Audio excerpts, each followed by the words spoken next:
দাঙ্গাবাজ এবং দুর্নীতির নেত্রী হচ্ছেন না রাজ্যের মুখ্যমন্ত্রী। এতদিন তাদের লালন পালন করা হয়েছে, তাই আজকে পুলিশকে দোষ দিয়ে লাভটা কি? উনি পশ্চিমবঙ্গের মানুষকে ঋণের ফাঁদে জড়িয়ে ফেলেছেন। প্রত্যেক মানুষের মাথায় প্রায় 60 থেকে 65 হাজার টাকা দেনা। প্রতিটি মানুষ, যে শিশুটা কালকে মাতৃগর্ভে থেকে জন্মেছে তার মাথা তো এই দেনা।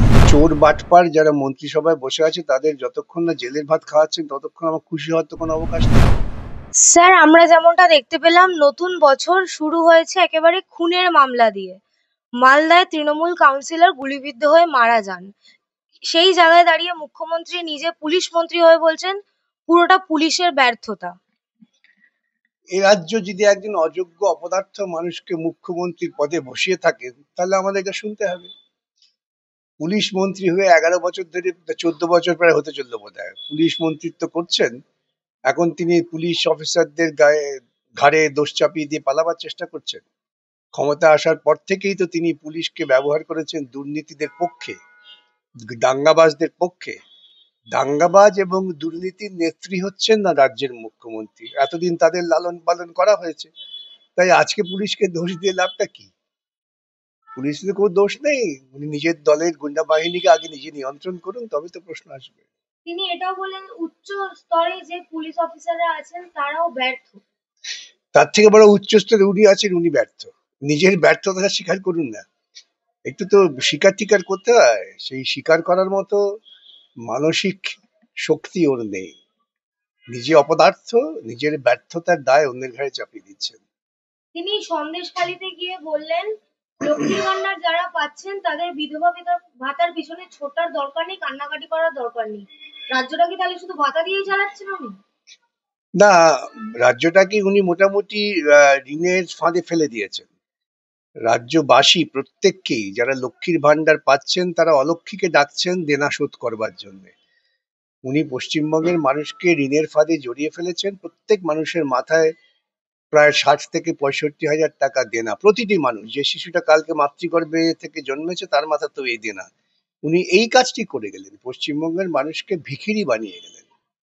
তিনি মানুষকে নিজের পায়ে দাঁড়াতে না বলে তিনি ভাতার সাহায্য নিতে এই বলছেন। যে বললাম যে উনি পশ্চিমবঙ্গের মানুষকে প্রকৃতপক্ষে ঋণগ্রস্ত করে ভিখিরিতে পরিণত করে গেলেন।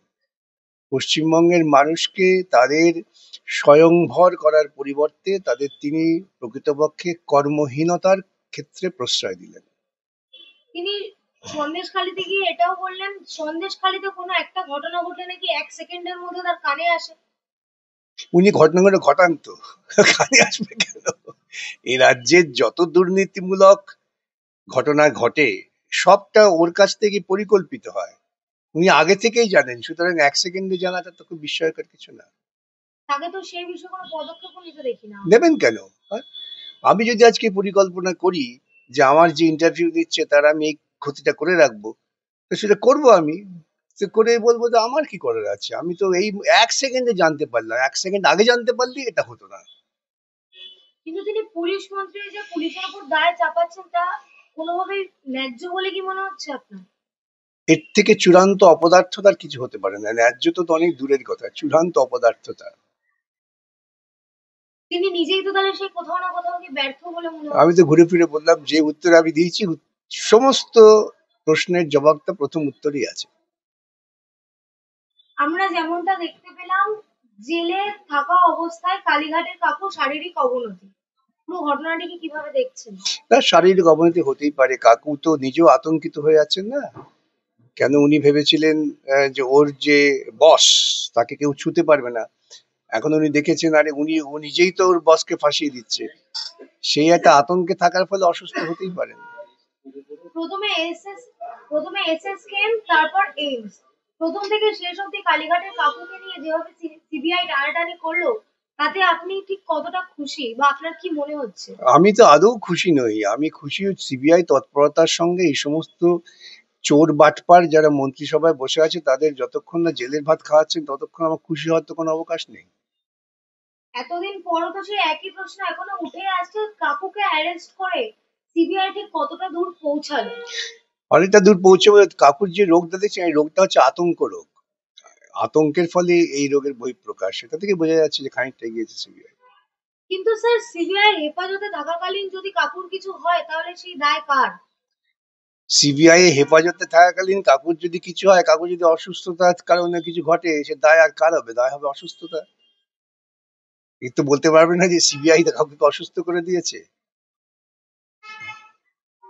আপনারা এতদিন এসএসসি মামলা লড়ছিলেন, সুপ্রিম কোর্টে যে 25,000 চাকরি বাতিল হতে পারে সেই বিষয়ে ধর্মতলায় ওয়াই চ্যানেলে যারা আন্দোলন করছে তারা তো আপনাদেরই দায় করছে। খুব ভালো কথা, দায় করতেই পারেন, প্রত্যেকের অধিকার আছে তো, প্রত্যেকের অধিকার আছে তাদের কথা বলা। সে তারা যারা দুর্নীতি করলো তাদের দায় না করে যারা দুর্নীতির বিরুদ্ধে লড়াই করলো, যে সমস্ত চাকরি প্রার্থী, তারা এখন তাদের শত্রু বানিয়ে দিচ্ছেন। এটা তো আমাদের কিছু করার নেই। আমরা আইনজীবী হিসেবে আইনের সওয়াল করব। সে আইনের সওয়াল করতে গেলে কিছু বেআইনি যারা কাজ করেছেন তাদের তো একটু আঘাত লাগবেই। আমরা যেমনটা জানি সিবিআই ডাটা অনুযায়ী সেগ্রিগেশন হয়েছে, সেই সেগ্রিগেশনকে ভুল বলেছেন কল্যাণ বন্দ্যোপাধ্যায়, কিন্তু তার বিরুদ্ধে তারা একটাও কথা বলছে না, বারংবার আপনাদেরই নাম নিচ্ছে। ভালো কথা তো, দেবতার নাম লোকে বেশি স্মরণ করে, সেই জন্য ওরা তাই করছে। আমরা যেমনটা দেখেছিলাম রাজ্য সরকারের ডাটার সাথে সিবিআই ডাটার কোনো মিল ছিল না, তাদেরকে এই কথাটা বলে তারা বলে রাজ্য সরকারের ডাটার সাথে। যারা অপরাধ করে, চুরি করে, তাদের কথা ঘন ঘন পরিবর্তন হয়। যে সত্য কথা বলে তার কথা ঠিকই থাকে, আর যে বানিয়ে কথা বলে দেখবেন তাকে 5 মিনিট পরে বললে সে আবার অন্য কথা বলবে।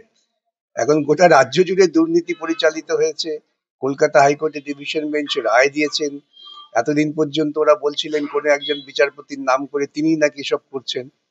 ওরা কতবার সুপ্রিম কোর্টে গিয়েছেন, ওদের তো শ্বেতপত্র দাখিল করা উচিত যে কত কোটি টাকা খরচা করেছেন এই মামলার পেছনে। আপনারা দুর্নীতির বিরুদ্ধে যে লড়াই শুরু করেছিলেন তা কতটা সফল বা কতটা এগিয়েছে বলে মনে হচ্ছে? অনেকটা এগিয়েছে, সফল বলেই তো ওরা আতঙ্কে ভয়ে কাঁপছে সবাই। তাহলে যারা ধর্মতলায় বসে গলা উঁচু করে স্লোগান দিচ্ছেন তারা কারা? তারা স্লোগান দিচ্ছেন, যারা তারা স্লোগান দেওয়ার অধিকার তো সবার আছে। কিন্তু আমরা দেখেছি যখন আরজিকর কাণ্ড হলো, জুনিয়র ডাক্তাররা ধর্মতলায় অনশন মঞ্চ করলো বলুন বা সিনিয়র ডাক্তার, সবাইকে কিন্তু পুলিশ এক কথায় পারমিশন দেননি, কিন্তু সেই জায়গায় এনারা বিনা পারমিশনে বসে আছেন, পুলিশ একটা কথাও বলছে না। এদের তো পাঠিয়েছে শাসক দল, এটা শাসক দল পরিকল্পিত সংগঠিত বিক্ষোভ, সেই জন্য পুলিশ অনুমতি দিচ্ছে। পুলিশ আরজিকর কাণ্ডের সময় পুলিশ এতটা অ্যাক্টিভ দেবে না ছিল? তো, ওটা তো ছিল শাসকের বিরুদ্ধে, এখন এরা তো কথা বলছে প্রকৃতপক্ষে শাসকের পক্ষে, সেই জন্য এদের অনুমতি দেওয়া হয়।